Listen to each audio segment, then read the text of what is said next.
Olá, mais uma vez seja muito bem-vindo ao nosso canal.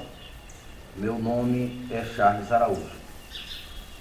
Eu quero apresentar, através desse vídeo para você, quem é a igreja, qual é o plano de Deus para a igreja, qual é o propósito da igreja aqui na terra. Então, obviamente, nós precisamos ter essa base, digamos assim, entender com essa dimensão através das revelações da palavra de Deus. Que é por isso que eu quero começar esse vídeo baseado na palavra de Deus, aqui em Colossenses, a partir do verso 16, a partir do verso 14, vamos lá. No qual temos a redenção, esse no qual é em Cristo, e temos a remissão dos nossos pecados. Este é a imagem do Deus invisível. Este, aqui em Deuteronômio, está apontando para Cristo, porque Deus estava em Cristo reconciliando consigo mesmo o mundo. Mas nós iremos entender que o que se iniciou em Cristo é o que hoje é a igreja. Lá em Efésios, no capítulo 1, chegando no verso 2, Paulo escreveu esse mesmo direcionamento aqui que nós estamos lendo, mas lá tem algo a mais que nós acrescentarmos para que a sua mente possa absorver. Lá em Efésios diz que o nome de Jesus está acima de todos os nomes que se nomeiam, e que está acima de principado, potestade, ou seja, de todas as forças, seja qual for, ou a intensidade e o tamanho de uma força, a força de Jesus está acima. E conclui dizendo que essa força ele deu à igreja, a qual é a plenitude dele próprio, onde ele é o cabeça. Então, se aqui em Colossenses 1:15 está escrito: este é a imagem do Deus invisível, se referindo a Jesus, devemos dar a mesma atribuição à igreja. Sem mim nada podeis fazer. Esse sem mim é a igreja. Claro, iniciou em Jesus, mas hoje é a igreja. É a igreja que é a plenitude de todas as coisas, unificada em um só, aonde tudo que Deus é está na igreja, tudo que Jesus é está na igreja, porque a princípio Deus estava em Cristo, reconciliando consigo o mundo. Então esse mundo reconciliado com Deus e Cristo é a igreja. A igreja que está no mundo para governar, para desbancar o sistema. A igreja é dela o governo. Ela é a embaixada do céu na terra. A autoridade da igreja está assegurada nos céus. Esses céus aqui não é apenas um lugar distante, mas é um local, um lugar invisível, aonde o autor, o criador de todas as coisas, está, de onde tem o governo, e a autoridade da igreja está assegurada ali. Então, esta é a imagem do Deus invisível, primogênito de todas as coisas. Observa aqui: pois nele foram criadas todas as coisas, que nos céus, que na terra, que é visível, que é invisível, seja trono, seja soberania, seja principado, seja potestade, tudo foi criado por meio dele e para ele. Ele é antes de todas as coisas, nele tudo subsiste, preste atenção, ou seja, não há vida fora dele, não há nada que se sustente fora dele. Ele é o cabeça do corpo da igreja, ele é o princípio o primogênito dentre os mortos, para que todas as coisas ele tivesse a primazia, porque aprovou Deus que nele habitasse a plenitude. Exatamente. Na igreja está Deus, na igreja está Jesus, na igreja está a razão da existência do universo. Dela é o governo. Se a igreja não assumir essa posição, de nada serve a instituição em si, de nada serve as reuniões em si. Eu estava fazendo esse questionamento para Deus hoje de manhã: Senhor, por que às vezes é tão difícil? A gente acredita, a gente sabe que é assim, a gente revela e a gente fala para as pessoas e as pessoas não conseguem ver. Então, Senhor, é necessário que o teu poder seja manifesto de uma forma extraordinária, que é o poder do governo para colocar as coisas em ordem. Quem crê, vir para o lado certo, e quem não crê, bom, vai enfrentá-lo, é o poder do universo. Nós acabamos de ler que não há subsistência fora dele. Então eu estava perguntando para Deus, por que mesmo a gente acreditando, a gente enfrenta essa dificuldade, sendo que o poder de Deus é o poder superior. E ali eu orei, estava insatisfeito, mas fiquei tranquilo e depois veio a resposta. Então Deus me mostrou assim: imagine uma pessoa de poder financeiro baixo, mas ele deseja comprar uma caminhonete a mais evoluída possível, a mais moderna possível. Mas ele não sabe como. De repente ele vê um vizinho, sai da sua casa com seus documentos, vai numa concessionária e volta com uma caminhonete, a caminhonete dos sonhos daquele vizinho com pouco poder aquisitivo. Aí diz: eu sei como é que faz para ter uma caminhonete, é só pegar os documentos, ir numa concessionária, chegar lá, falar para que veio, e aí faz todos os procedimentos, pega a caminhonete e vem, é fácil. Então fazer a mesma coisa. Então pega o documento dele, pega todos os recursos que ele tem, vai para uma concessionária, e quando chega lá, o funcionário, que quer que seja, olha, diz: olha, infelizmente o seu crédito ou os seus recursos não são suficientes para comprar uma caminhonete. Mas como assim? Se meu vizinho saiu de lá e veio, comprou e voltou com a caminhonete, eu estou fazendo o mesmo jeito, a mesma trajetória, e comigo está dando errado? Onde está o X da questão? O X da questão está nos valores, está no poder aquisitivo, a diferença de poder aquisitivo.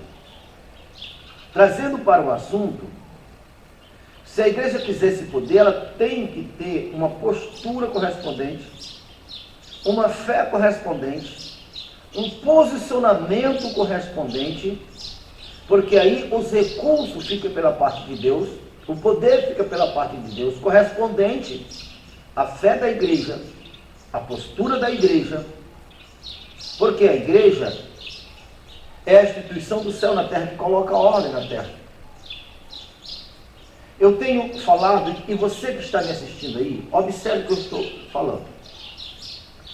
Observe que as pessoas que são contra, que batem de frente, os ministérios que estão se desenvolvendo financeiramente, observe, taxa como falso ou como igreja do anticristo, tão somente pelo fato daquela igreja ter poder aquisitivo, ter poder financeiro.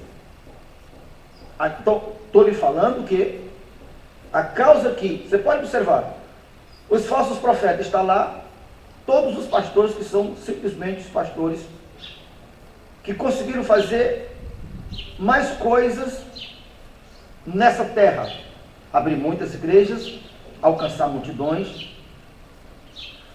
colocar centro de recuperação, centro de ajuda, fazer trabalho social, está assumindo essa verdadeira posição, mas segundo o sistema, é do diabo tão somente por ter sucesso. Esse é o papel da igreja, ainda em nível que não chegou lá. Estou lhe mostrando a mentalidade do sistema do mundo, para você não cair nessa pegadinha. Tem isso no tocante à prosperidade, tem isso no tocante à cura, sendo que o Senhor Jesus só veio para que nós tivéssemos vida e vida com abundância, sendo que todo o dinheiro do mundo pertence a Deus. Eu estou procurando lhe revelar a mentalidade do mal, como é que o mal quer, o diabo está por trás, como é que ele quer que nós se comportamos, se assumimos, para nós ser de Deus, a igreja sai de Deus, o pastor sai de Deus, até o momento que ele é pequenininho, que ele está ali. Então veja que essa é a vontade do diabo, porque sem poder aquisitivo, sem visão, sem fé, sem força, não tem como nós fazer o que tem que ser feito. E enquanto nós estiver por baixo, digamos assim, o sistema vai nos manter dominado. E pela palavra de Deus, nas promessas de Abraão, Deus assegurou, lá está lá em Deuteronômio 28, que Ele nos colocaria, ou nos honraria, ou elevaria o nosso nome acima de todas as nações da terra. Eu vos chamei para estar por cima e não por baixo, para ser cabeça e não cauda. Então, quero com isso que você desperte, para que nós tenhamos a consciência correspondente para o que é compatível com a visão da igreja. Quem é a igreja? A instituição do céu na terra que coloca a ordem, é o verdadeiro dono de todas as coisas. Então, você precisa entender isso. Entendendo isso, eu quero ir aqui em Deuteronômio 8. Eu quero falar a respeito, eu na verdade já estou falando a respeito do jovem rico desde os vídeos anteriores, mas eu quero complementar até entender que a mensagem completa foi passada. Aqui no capítulo 8, a partir do verso, deixa eu ver aqui, eu vou ler a partir do verso 18. Antes te lembrará do Senhor teu Deus, porque é Ele o que te dá força para adquirir riquezas, para confirmar a sua aliança, que sob juramento prometeu aos teus pais, como hoje se vê. Esses teus pais é Abraão, Isaque e Jacó. Quando nós estamos em Cristo, onde está todas as coisas, nós estamos no lugar que está toda sorte de bênção. Segundo Paulo, escrevendo aos Efésios, usado pelo Espírito Santo, bendito seja o Deus e Pai do nosso Senhor e Salvador Jesus Cristo, o qual já nos abençoou com todas as sortes de bênção. O mesmo Paulo escrevendo aos Gálatas, capítulo 3, verso 14, porque Cristo nos resgatou da maldição da lei, para que as bênçãos de Abraão chegassem até nós, que outrora não estava incluído na aliança abraâmica, estava separado, mas em Cristo nós somos reconciliados com Deus, anulada a nossa maldição, para que as bênçãos de Abraão cheguem até nós. Essas bênçãos é exatamente essa riqueza aqui. Agora eu quero ir para Marcos, capítulo 10. Marcos, capítulo 10, onde está a história do jovem rico. Bom, você sabe da história.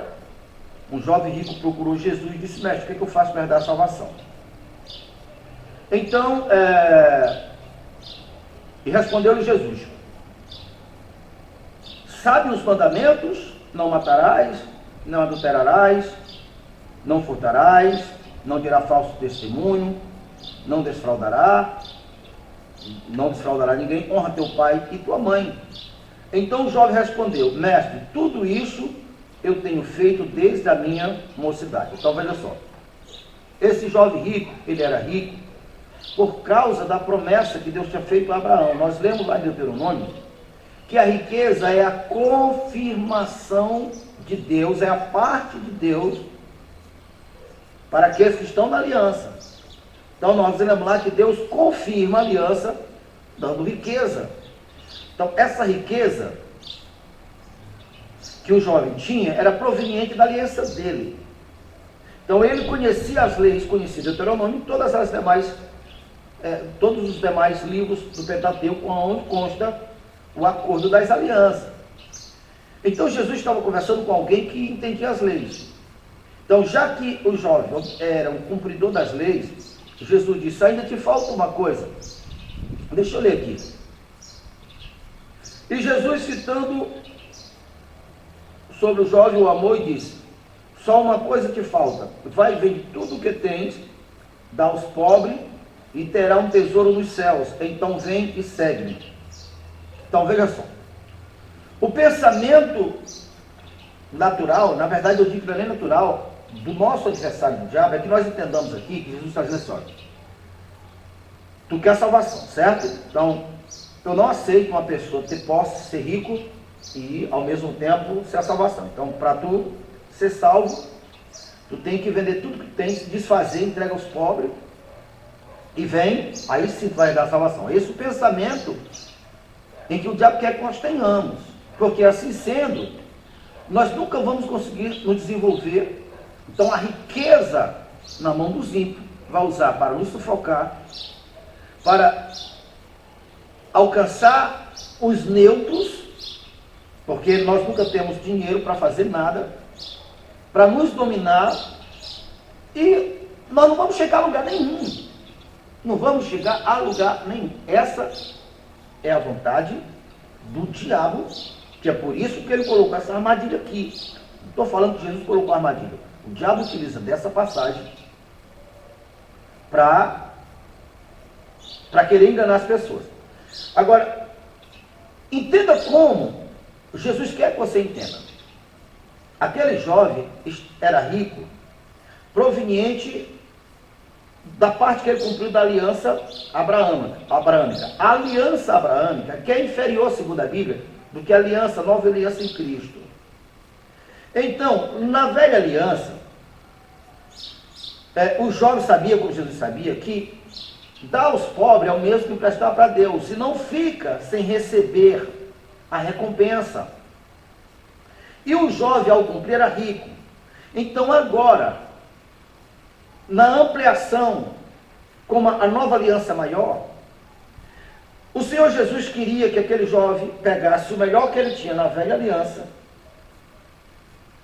e desse aos pobres, mas esse dar aos pobres corresponde o mesmo que ao adquirir um tesouro no céu, porque o melhor da antiga aliança ele deu pela nova. Então ele estava assim, entendendo, reconhecendo o valor da nova. Então, se na velha aliança ele enriqueceu por causa da fidelidade dele, aqui infinitamente maior seria a recompensa dele. Agora eu quero que você entenda o seguinte: o próprio Jesus disse: dá e será vos dado, boa medida, recalcada, sacudida e transbordante. Você vai entender o seguinte: o Senhor Jesus pretendia implantar uma igreja forte, uma igreja rica, uma igreja poderosa, que não se acabasse de destruir quando ele saísse. Para que essa igreja fosse forte, só seria possível com obreiros fortes, apóstolos fortes, discípulos fortes.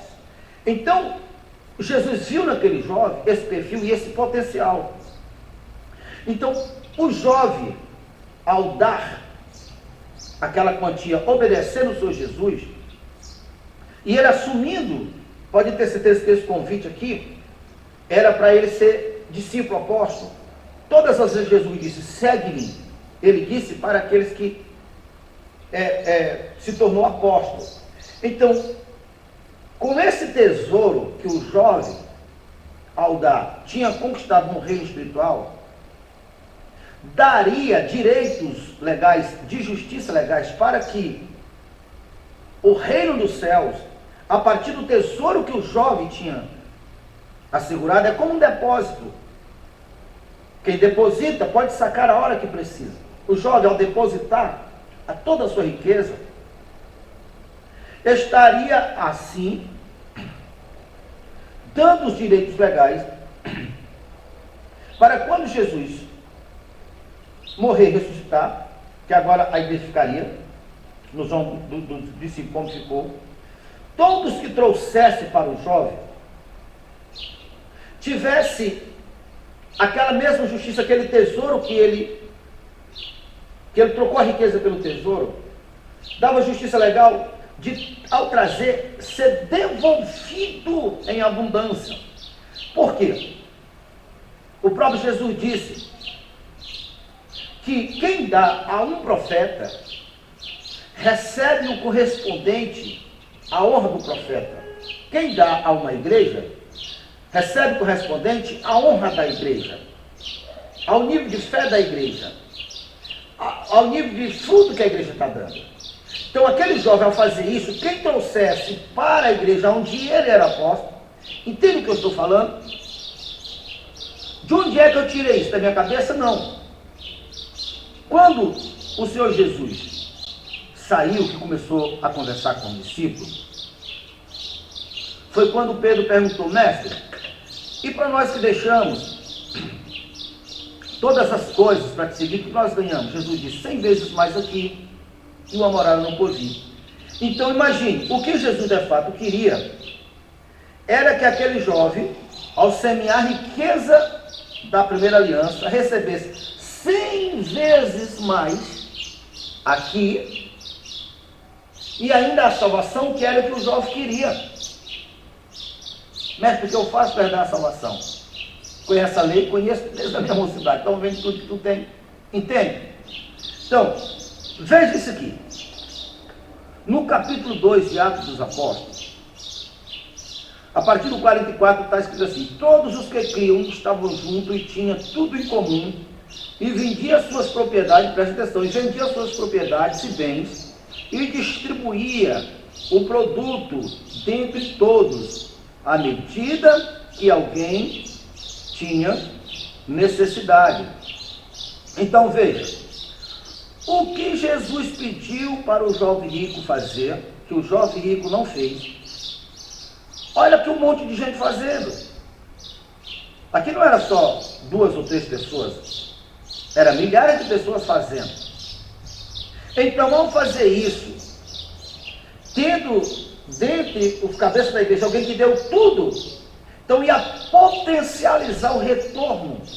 E a igreja primitiva tinha que experimentar de um poder sobrenatural em todas as áreas de provisão e também das finanças, porque quem trazia, porque não só cria, mas era trazendo e recebendo 100 vezes mais. Esse é o propósito de Deus tomar o mundo. Então, essa ideia que acreditar que Jesus queria que os jovens fizessem um pacto de pobreza é maligna. Então veja aqui, ó, todos os que creram estavam juntos e tinham tudo em comum, e vendia suas propriedades e bens e distribuía o produto na medida que alguém tinha necessidade. Jesus tinha mandado o jovem vender tudo o que ele tinha e distribuir aos pobres, e com essa atitude ele está conquistando um tesouro nos reinos dos céus. Esse reino do céu não é um lugar distante, é o local, um lugar espiritual, invisível, aonde o poder sobrenatural, o poder do Criador governa todas as coisas. Essa questão aqui é a mesma questão que fala a respeito que a nossa cidadania é no céu. Veja, a nossa cidadania, mesmo sendo no céu, mas nós moramos aqui. O reino dos céus está aqui por causa de nós que estamos aqui, e nós pertencemos ao céu. É aquilo que o Senhor Jesus disse: ore assim: Pai nosso que estás no céu, santificado seja o vosso nome, venha a nós o vosso reino. Então, o reino de Deus estar aqui a partir de nós. Seja feita a tua vontade aqui na terra como no céu. Em Apocalipse 10:5 diz que o Senhor Jesus nos comprou com o seu sangue e nos tornou reis e sacerdotes para governar sobre a terra. O tesouro do jovem rico que Jesus queria que ele adquirisse era no reino dos céus. Não para ele disputar após ele morrer, que é o que muitas pessoas defendem. Isso é uma cilada.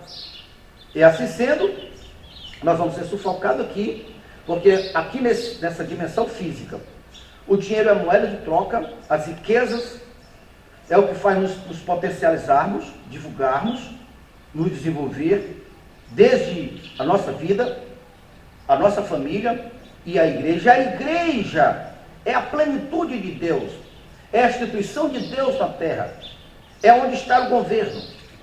Por quê?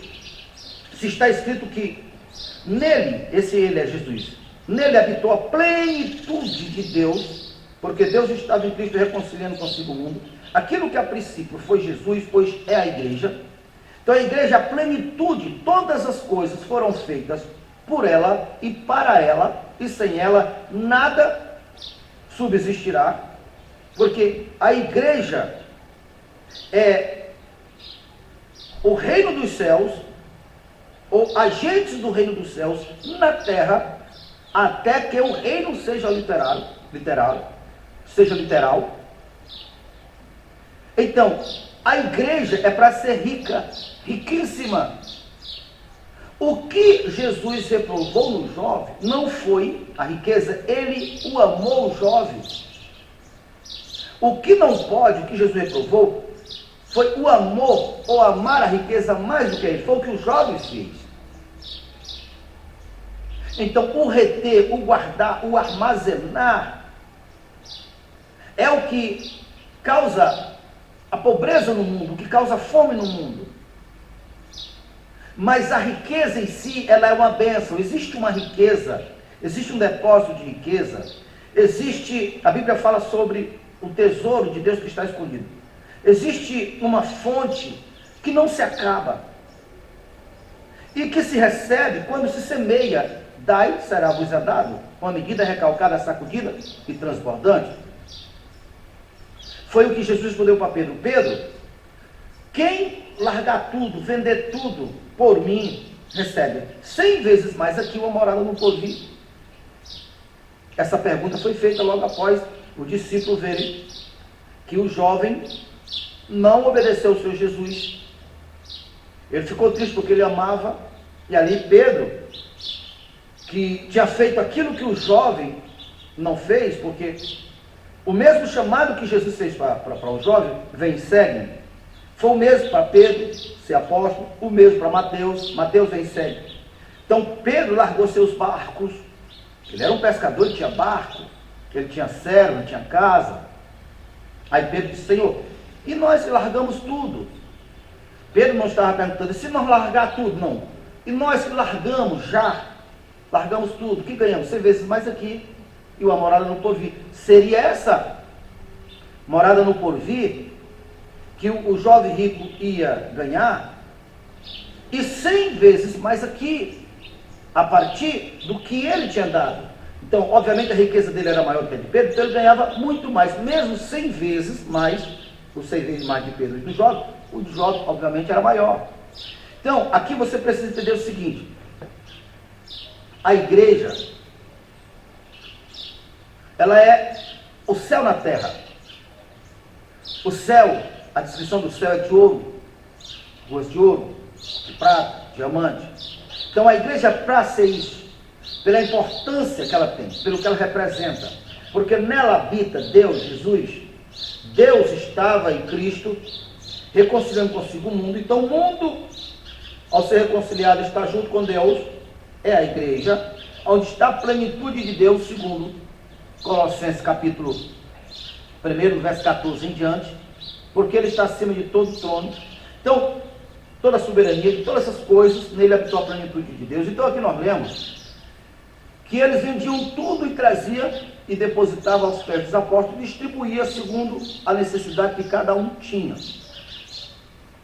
Então, esse que aqui fazia, exatamente esses daqui fizeram o que o jovem não fez, e eles faziam, e nele foram aplicados aquele princípio de semeadura e colheita que o jovem perdeu.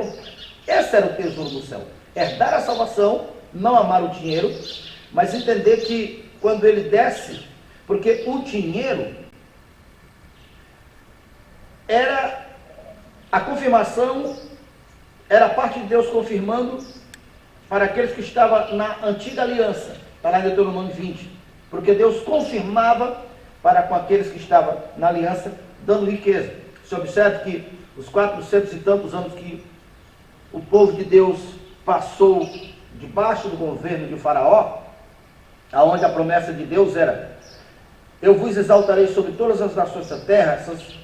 Essa passagem não estava sendo verdade enquanto ele estivesse naquela posição. Eu vos chamei para ser cabeça e não cauda, mas uma palavra que não estava sendo validada, para estar por cima e não por baixo. Eu abrirei para vocês seu bom tesouro, vocês terão para emprestar, não haverá necessidade de tomar emprestado. Todas essas promessas estavam invalidadas tão somente porque os judeus estavam debaixo do governo de Faraó. Quando eles o aceitaram e reataram a aliança, o que aconteceu? O poder do céu começou a agir para colocar o povo por cima e Faraó por baixo. Foi o que aconteceu. Imediatamente você vai encontrar. E Deus fez com que os egípcios dessem ouro e prata para os filhos de Deus. E Deus fez sair o povo com ouro e com prata, e dentre as suas tribos não havia um enfermo sequer. Em Salmo 105, verso 27 também está escrito: e Deus fez o povo sair com ouro e com prata, e dentre eles não havia um inválido sequer. Esse é o tesouro que está no céu. Essa confiança na palavra, porque todas as coisas foram feitas e são sustentadas pela palavra. Então, entenda o que eu vou dizer para você. Segundo essas passagens que nós estamos lendo, como é que você deve olhar para a igreja? A igreja, ela é Deus na terra, é onde está Deus, Jesus, e os reconciliados, os santos. É um lugar de riqueza, um lugar de governo, um lugar de comando. Então, as pessoas que se chegam até a igreja, o céu irá trabalhar para que essas pessoas, elas alcancem posições, alcancem autoridade, riqueza, para o avanço do reino, para a implantação do reino e para quebrar o sistema, como os egípcios foram quebrados quando o povo judeu entraram em aliança com Deus. Hoje é a mesma coisa. Então, uma pessoa que ela está em Cristo, ela está na igreja, no lugar de governo, ela precisa entender que se de fato ela quer ser salva, ela quer ser igreja de verdade, a vida dela tem que morrer. Ela tem que entender que ela está a serviço da igreja, a serviço de Deus. Isso não é coisa da minha cabeça. Sem mim nada podeis fazer. Não sabeis que vós está morto para o mundo? Se um morreu por todo, todos morram por um. Porque agora nós vivemos para Cristo, e Cristo é a igreja. Sem mim, sem a igreja, nada podeis fazer. Faça um teste. Se empregue em uma empresa, vista a camisa da empresa, e dia após dia viva a sua vida vestindo a camisa da empresa. Você vai durar nessa empresa até a empresa descobrir que quando você sai, em vez de estar trabalhando para a empresa, você está trabalhando para você mesmo. Se um ato desse é tão injusto a ponto das injustiças do mundo injusto perceber, imagine as coisas de Deus. Isso é que eu estou lhe falando para que você possa acordar e entender que não há nada mais valioso do que a vida, e que no plano de Deus, quando você entende, você está a serviço da igreja, seja rico, seja pobre, seja culto, seja leigo. Os leigos que creram, não importa, o poder do céu irá trabalhar por essa pessoa e por essa pessoa, porque essa pessoa agora, ela é grande, porque ela é avaliada não pelos seus títulos acadêmicos, não pelo seu conhecimento, não pela sua linhagem familiar, mas pelo fato de ele estar em Cristo. Aqui o critério é: quem mais dá, mais recebe. Quem mais planta, mais colhe. Então cada um estará a serviço da igreja na sua área de serviço, na sua área de atuação. Não sabem que Deus escolheu os pobres desse mundo para tornar ele rico na fé. E aqueles que trouxerem para a igreja irão exatamente entender e ver isso aqui se cumprir na vida deles 100 vezes mais aqui numa morada no porvir. Porque o reino real, o bom mesmo, vai ser quando Jesus retornar. Porque quando Jesus retornar, os que estão em igreja, os que são nascidos de novo, irão ressuscitar com o corpo glorificado. Isso não é coisa de fantasia, não, isso é real. Irão ressuscitarem para dar continuação agora com os corpos glorificados, a limpeza do mundo, para que esse mundo desfrute do que ele nunca desfrutou. Volta ao paraíso, porque todo o processo Adão tinha um paraíso, ele vendeu a sua autoridade para Satanás, o paraíso se tornou um caos. Então o propósito da igreja é fazer o caos novamente voltar ao paraíso, a partir da igreja.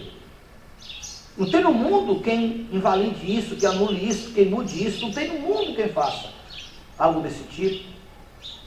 Então não adianta você, querer lutar contra, se você crê assim, se não crê assim também. Então a igreja, ela é soberana, ela é poderosa, é onde está o governo do céu na terra, e ela é composta por homens fiéis. Vinde a mim todos que estáis cansados, sobrecarregados, que eu vos aliviarei. O camarada, a massa está sufocada debaixo dos espertalhões, dos que têm mais recursos, dos que têm mais condições, e usa esse dinheiro para a justiça, para divulgar o pecado, para divulgar o erro, para tirar vantagem. E aí a massa continua cada vez mais sufocada, oprimida, e a pequena elite que tem recursos, que não estão servindo para o céu, graças a Deus, hoje eu estou entendendo que tem muita gente, é por isso que eu estou gravando esse vídeo, para você entender que Deus quer que você prospere. Deus não quer que você faça um voto de pobreza, não. No caso do jovem rico, não era fazer um voto de pobreza, era dar o melhor que ele tinha para receber algo de maior valor ainda, um tesouro no reino do céu. Esse jovem, com esse comportamento, essa atitude de semear no reino, todos que trouxessem, porque cada pessoa que coopera receberá na exata medida da honra do profeta, da igreja. Então um jovem que deu tudo, quem trouxesse para ele, iria receber proporcional à honra dele. Era por isso que Jesus queria que ele desse tudo o que ele tinha, vendesse tudo que ele tinha, desse aos pobres e recebesse o tesouro do céu, que foi o caso de Pedro e de todos os demais apóstolos, e hoje não é diferente. Então quero que você acorde e entenda essas questões da igreja. Se você ainda não era inscrito no nosso canal, se inscreva no nosso canal, deixe seu like, seu comentário, clique no sininho, e ao clicar no sininho, clique no todos para ser o primeiro a receber todas as vezes que nós colocarmos um vídeo novo.